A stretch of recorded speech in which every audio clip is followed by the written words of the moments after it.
Hello dear student, आप सभी का स्वागत है आपके प्यारे से चैनल रोहित मैथ्स मेंटर पर। तो आज की वीडियो में अपन सीखने वाले हैं सब्स्टिट्यूशन मेथड, प्रतिस्थापन विधि। ये मोस्ट इंपॉर्टेंट टॉपिक है। यहां से बोर्ड एग्जाम में एक प्रश्न हर साल आता है 4 मार्क्स का। ये टॉपिक बहुत इंपॉर्टेंट, बहुत महत्वपूर्ण है। ये टॉपिक सभी बच्चों को देखना चाहिए जो क्लास 10th में बच्चे पढ़ रहे हैं। तो ध्यान से मेरी पूरी वीडियो को देखना, आपको प्रॉपर समझ में आपको आएगा। चलिए टॉपिक करते हैं स्टार्ट। सब्स्टिट्यूशन मेथड यानी प्रतिस्थापन विधि। ध्यान से देखना कैसे सीखोगे। देखिए x प्लस वाई बराबर 14, इसको मान लेंगे पहला। x माइनस वाई बराबर 4, इसको मान लेंगे दूसरा। अब प्रतिस्थापन विधि सब्स्टिट्यूशन मेथड में करना क्या होता है, जो भी वर्णमाला, जो भी आपको अल्फाबेट दिखाई दे ए से लेकर जेड तक के, उसका मान, उसकी वैल्यू हमें निकालना होता है। कौन दिख रहा है, एक्स और वाई दिख रहा है, तो हमें एक्स और वाई का आंसर निकालना है। तो कैसे करना, सिस्टमैटिक देखना।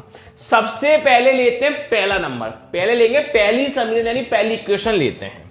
तो लिखोगे आप समीकरण 1 से, क्या लिखोगे, समीकरण 1 से इंग्लिश में लिख दोगे फ्रॉम इक्वेशन फर्स्ट, क्या लिख दोगे, फ्रॉम इक्वेशन फर्स्ट। तो पहली आपके पास क्या है, x प्लस वाई बराबर 14। अब करना क्या होता है, जो शुरू में दिखाई दे वहां से बनाते हैं समीकरण नंबर 3। कितनी बना, समीकरण 3 बनाते हैं। कैसे, शुरुआत में कौन है, x है, तो आपने x देख के लिखा, 14 का 14 देख के लिखा। अब y किसका है, प्लस का है, तो y प्लस वाला उस साइड कहां पहुंच जाएगा, माइनस में। ये बन गई 3 नंबर। क्या बन गया, 3।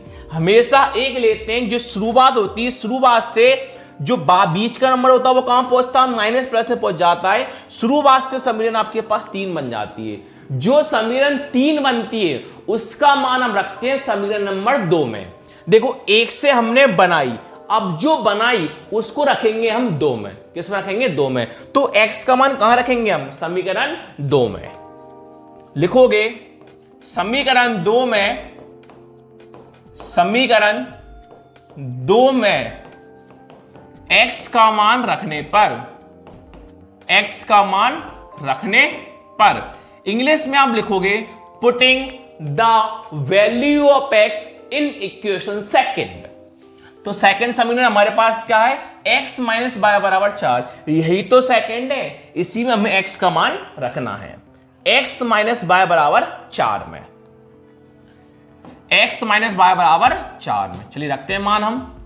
आप देख सकते हो पीछे x का मान कौन है, 14 माइनस वाई है। x का मान कौन है, 14 माइनस वाई है। तो यहां पर आप x की जगह कौन रख दोगे, 14 माइनस वाई रख दोगे।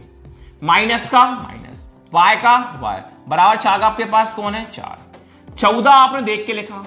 अब सब लोग जानते हो अगर आगे कोई संख्या नहीं होती है तो हम कितना मान लेते हैं, 1 मान लेते हैं। और माइनस माइनस क्या होता है, प्लस। चिन्ह किसका आता है, माइनस का। तो एक बार कितने होते हैं, 2 बार। बराबर कौन है, 4 है। मैं y का मान ज्ञात करना है, माइनस 2 बार सेम लिखा, 4 का 4 सेम है। आगे किसी का चिन्ह ना, किसका मानते हैं, प्लस का। 14 प्लस का है, उस साइड कहां पहुंच जाएगा, माइनस में पहुंच जाएगा। माइनस का 2 बार सेम लिखा, प्लस माइनस माइनस, 14 माइनस 4 10। बड़ा कौन है, माइनस। चिन्ह किसका आएगा, माइनस का। माइनस से माइनस कैंसिल, कौन बचा, 2y बराबर 10 बचा। 2y बराबर 10 बचा। आगे देखो y बराबर 10 देख के लिखा, 2 गुणा में है, कहां पहुंचेगा, बटे में यानी भाग में पहुंच जाएगा, इनटू डिवाइड में पहुंच जाएगा। 2 के पारे में 10 कितनी बार में आते हैं, 5 बार में। ये तो y का आंसर आया। अब x का आंसर भी निकालना है। तो y का मान, y की वैल्यू आप 1 में रखो, 2 में रखो, 3 में रखो, तीनों से आंसर सेम आएगा। अगर आप 3 में रखोगे तो आपका आंसर जल्दी आएगा। मैं आपको 3 में रख के बता रहा हूं, जल्दी आंसर लाने के लिए घर पे आप ट्राई करना, 1 में रखो या 2 में रखो, वहां से भी आपका आंसर आ जाएगा। मैं लिखूंगा समीकरण 3 में, समीकरण 3 में y का मान रखने पर, समीकरण 3 में y का मान रखने पर इंग्लिश में लिखोगे putting the value of y in equation third. तो थर्ड अपने पास क्या बनी थी, x बराबर 14 माइनस वाई बनी थी। यही y का मान रखना है x का आंसर लाने के लिए।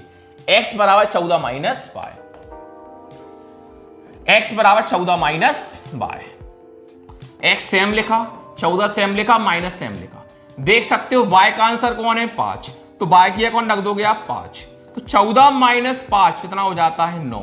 तो आपका x का आंसर भी आया, y का आंसर भी आया। लास्ट में आपको लिखना है अतः करके x बराबर 9 और y बराबर 5 इंग्लिश में। Hence x is equal to 9 and y is equal to 5। Video अच्छी लगे लाइक शेयर सब्सक्राइब जरूर करना। Thank you.